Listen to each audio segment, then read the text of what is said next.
Saudara-saudari, marilah kita mendengarkan renungan dengan judul Kesetiaan dalam Perkawinan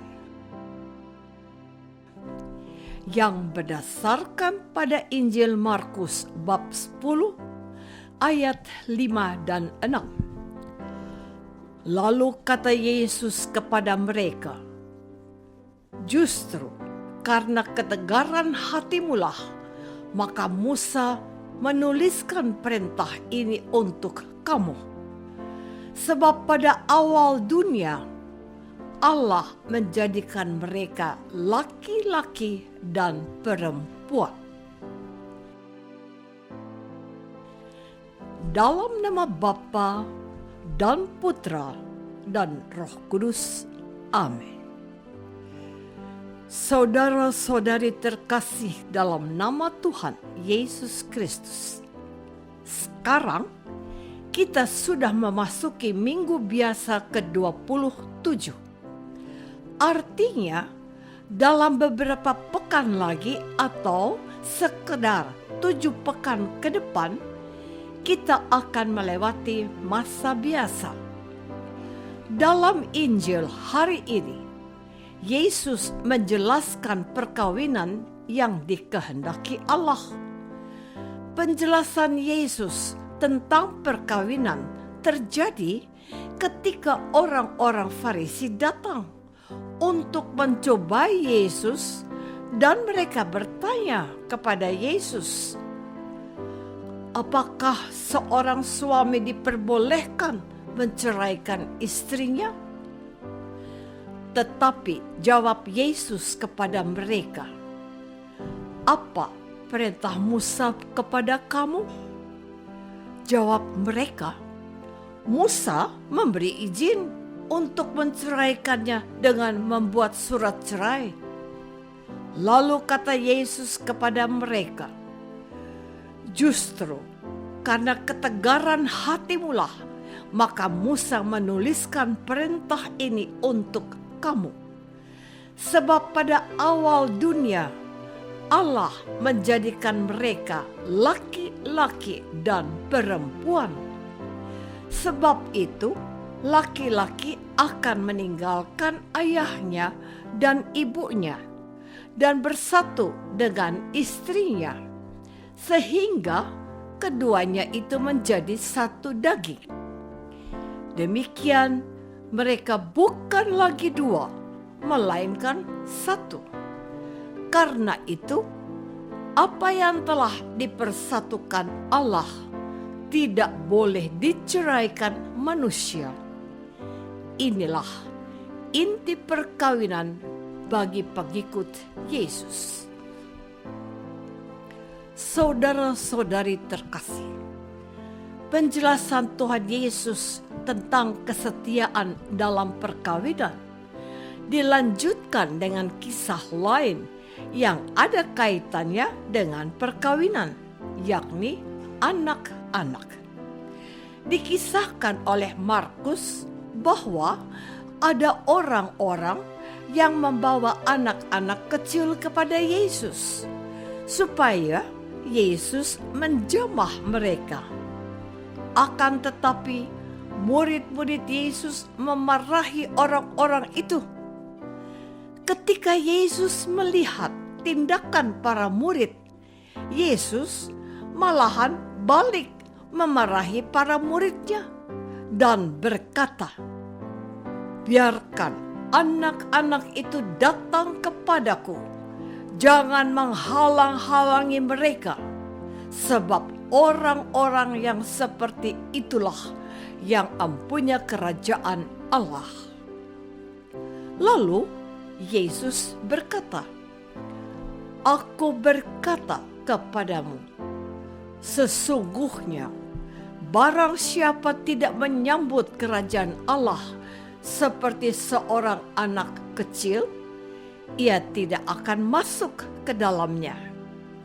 Kemudian Yesus memeluk anak-anak itu dan sambil meletakkan tangannya atas mereka, Yesus memberkati mereka.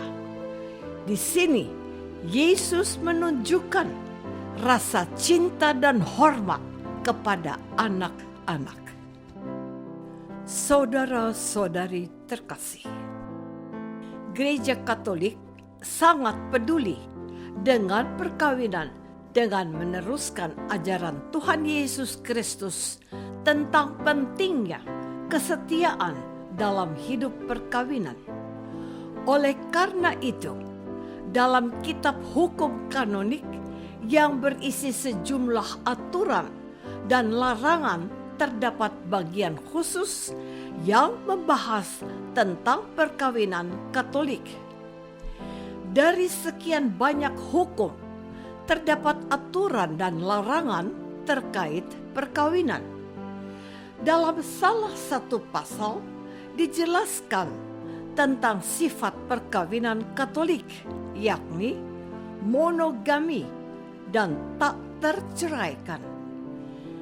Monogami didasarkan atas kenyataan bahwa baik laki-laki sebagai suami maupun perempuan sebagai istri memiliki martabat dan derajat yang sama.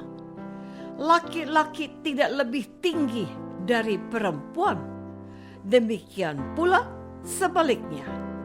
Sedangkan perkawinan yang bersifat tak terceraikan didasarkan atas hukum Allah, di mana perkawinan antara laki-laki dan perempuan melambangkan hubungan gereja dengan Allah.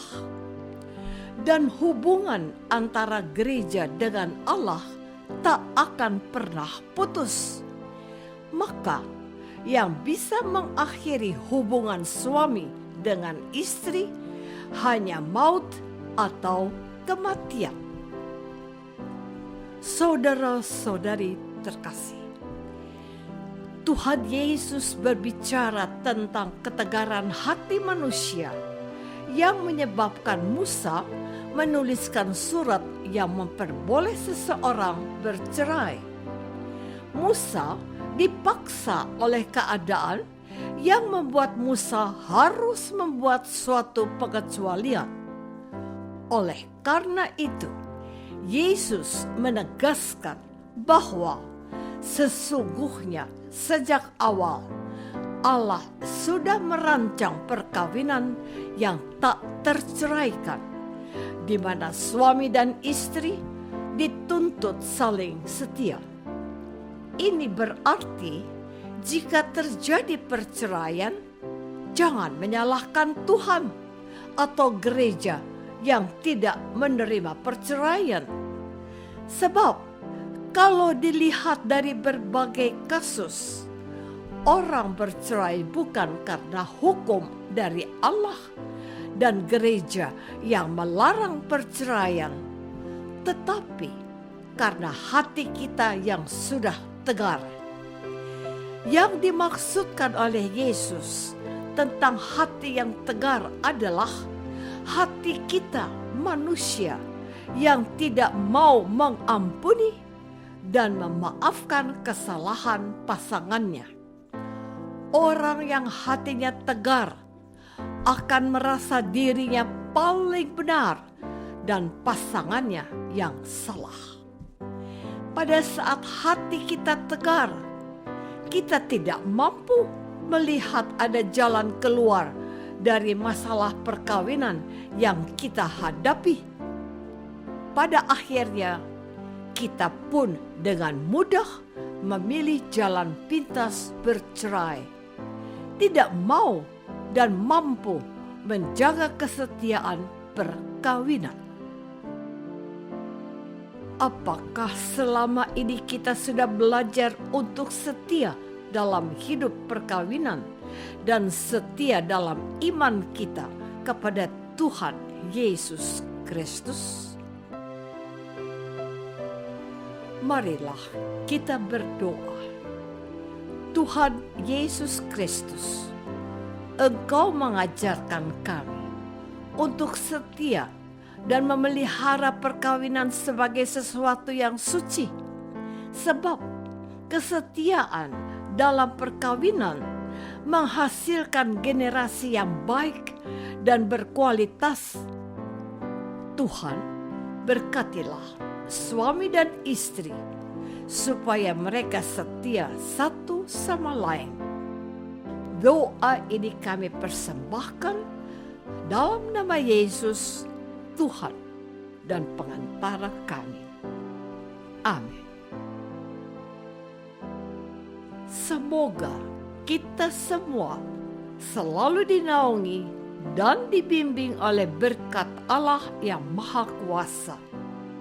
Dalam nama Bapa dan Putra dan Roh Kudus. Amin.